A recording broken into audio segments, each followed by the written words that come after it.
Hello my dear aspirants and friends. फिर से आप सभी का स्वागत है हमारे इस प्यारा सा चैनल, हमारे और आपके प्यारा सा चैनल इस ज्ञानोदय ऑफिशियल पे, जो आपके स्पर्श से ही पूरा होता है। तो आज हम इस वीडियो के पार्ट 10 के साथ आ गए हैं दोस्तों। हमारा 9ठों पार्ट इस पर्टिकुलर टॉपिक से हमारा पूरा हुआ। ये 10वां टॉपिक है। इस पे आज हम मिनिस्टर्स काउंसिल यानी हमारे मंत्रिमंडल के बारे में बात करेंगे। क्या होता है मंत्रिमंडल या फिर इनसे जुड़े, हम लोग एक्चुअली एमसीक्यू पर टारगेट कर रहे हैं। फिलहाल तो हम एमसीक्यू पर ही टारगेट कर रहेंगे, यानी जो भी इनका कंसेप्ट है, जो भी इनका रिलेटेड क्वेश्चन हो, हम लोग एमसीक्यू के थ्रू जानेंगे। तो फिर क्या दोस्तों, बिना देरी करते हुए चलिए शुरू करें। Okay students, ready? First question, who is known as the father of Indian economic reform? Indian economic reform यानी दोस्तों भारतीय आर्थिक मंच, इनके जनक किसे कहा जाता है? भारतीय आर्थिक मंच के जनक किसे कहा जाता है? ऑप्शंस आपके पास जवाहरलाल नेहरू, इंदिरा गांधी, मनमोहन सिंह या Rajiv Gandhi. Indian economic for reform के father, the response correct answer is your Manmohan Singh. जी हाँ दोस्तों, ये हमारे भारतीय आर्थिक मंच के जनक कहा जाता है इन्हें। बढ़ते नेक्स्ट क्वेश्चन की तरफ। Next question, the first law minister of independent India was, कौन होगा? Options MC Setalvad, BR Ambedkar, Kailash Nath Katju या Rafi Ahmed Kidwai. First law minister of independent यानी स्वाधीन भारत के प्रथम कानून एवं न्याय मंत्री कौन थे? MC Setalvad, BR Ambedkar, Kailash Nath कतजू, Rafi Ahmed Kidwai. Dear aspirants, correct answer is your कि BR अंबेडकर यानी भीमराव अंबेडकर। जी हाँ दोस्तों। Let's go to next question, what does cabinet mean? यानी हम पढ़ते हैं बार बार कैबिनेट मिनिस्टर्स, कैबिनेट सेक्रेटरी वगैरह वगैरह। ये तो कैबिनेट होता क्या है दोस्तों? What actually does it mean? Options आपके पास, all ministers in the governance, ministers with cabinet rank, cabinet ministers and their secretaries या मिनिस्टर ऑफ स्टेट। कैबिनेट का अर्थ इनमें से कौन सा, सबसे क्लोजेस्ट मीनिंग कौन सा होगा कैबिनेट का? दोस्तों सही उत्तर आपका होगा ऑप्शन बी, यानी आपका मिनिस्टर विथ कैबिनेट रैंक। यानी कैबिनेट रैंक के साथ जो मंत्रिमंडल होते हैं उन्हीं को एक साथ कैबिनेट भी बोला जाता है शॉर्ट में।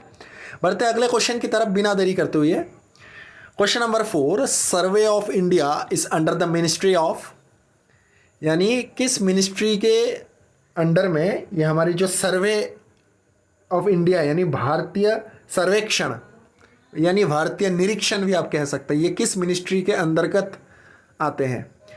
Option A defence, option B environment and forests, option C home affairs, option D science and technology.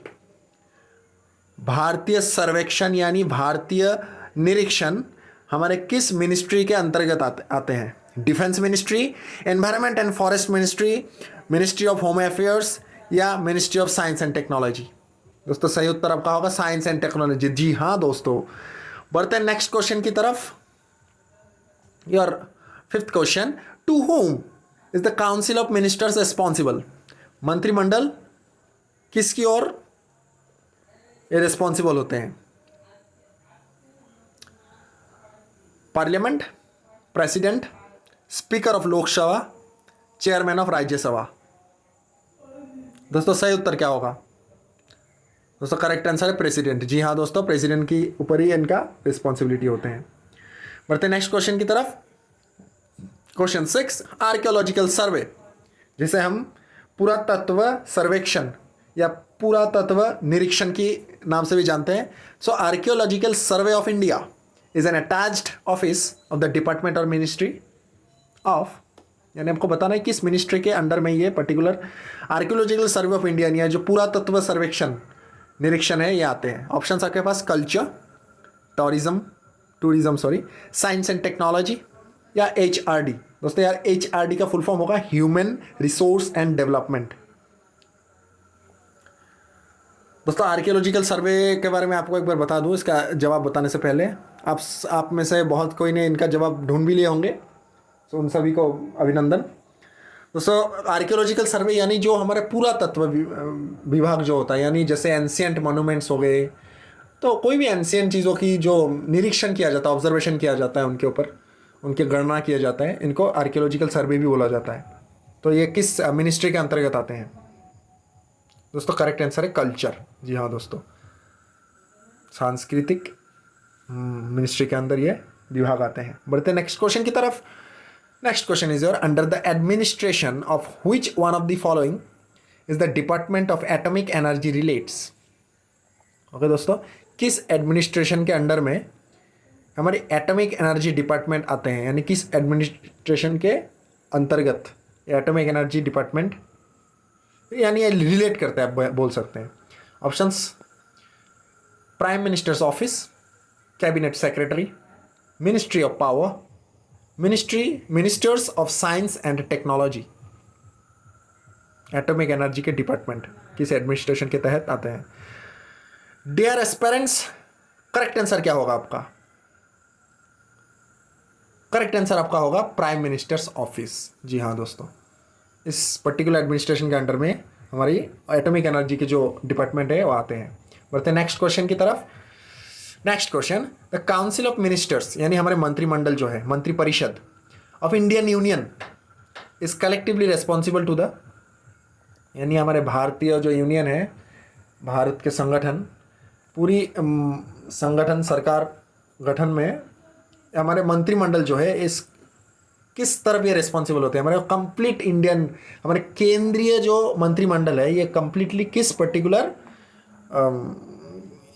Group की तरफ ये, यानी आप सरकार कह सकते हैं, सरकार का ही ग्रुप है, किसकी तरफ ये रिस्पॉन्सिबल होते हैं? ऑप्शन से president, option B PM prime minister, option C Rajya Sabha, option D Lok Sabha. दोस्तों सही उत्तर आपका होगा लोकसभा। जी हाँ दोस्तों, इस पर्टिकुलर के अंदर आते हैं। Next question, who was the first foreign minister of free India? Free India यानी स्वाधीन भारत के प्रथम विदेश मंत्री कौन थे? भारत स्वाधीन होने के बाद प्रथम विदेश मंत्री कौन बने थे? जवाहरलाल नेहरू, गुलज़ारी लाल नंदा, लाल बहादुर शास्त्री या जॉन मथाई? दोस्तों सही उत्तर क्या होगा? सही उत्तर आपका होगा जवाहरलाल नेहरू। जी हाँ दोस्तों, ये प्रथम हमारा प्रधानमंत्री भी थे स्वाधीन भारत के, साथ ही साथ ये विदेश मंत्री भी थे। क्योंकि मैं आपको बता दूं, क्योंकि उस समय इतना विभाग नहीं थे मंत्रिमंडल में, कोई एक मंत्री कोई 1 2 3 विभाग तक भी संभालते थे। तो उस समय जवाहरलाल नेहरू प्रधानमंत्री होने के साथ साथ विदेश मंत्री भी हुए थे। बढ़ते नेक्स्ट क्वेश्चन की तरफ। ये आपका इस वीडियो के अंतिम सवाल, द यूनियन कैबिनेट यानी जिसे हम केंद्रीय मंत्रिमंडल कहते हैं, the union cabinet is personally responsible to, यानी उसके जिम्बा होते हैं, उनके जो दायित्व होते हैं, पर्सनली किन की तरफ होते हैं? Option A the Rajya Sabha and Lok Sabha, option be the Lok Sabha only, option see the president of India, option D the electorate. है ना, हमारी केंद्रीय मंत्रिमंडल का जो मूल दायित्व होते हैं पर्सनली के तरफ, पर्सनली देखा जाए तो किन की तरफ होता है इनका मूल दायित्व? दोस्तों आप में से बहुत कोई ने इसका अंदाजा लगा लिए होंगे। ये सब बहुत ही डिमांडेड, साथ ही साथ बहुत ही कॉमन क्वेश्चन है दोस्तों। पहले मैं इसका जवाब बता दूं दोस्तों, इसका करेक्ट आंसर आपका होगा प्रेसिडेंट ऑफ इंडिया, यानी हमारे भारत के जो राष्ट्रपति हैं उनकी तरफ इनकी मूल पर्सनल दायित्व होते हैं, मुख्य दायित्व इनकी तरफ ही होते हैं, सेकेंडरी बाकी सरकार की तरफ होते हैं। तो दोस्तों ये हमारा आज का वीडियो यहीं तक रखते हैं, मिलते हैं ऐसे और एक शानदार वीडियो को लेकर इसी Indian polity and constitution series के साथ। तब तक के लिए टेक केयर, जय हिंद।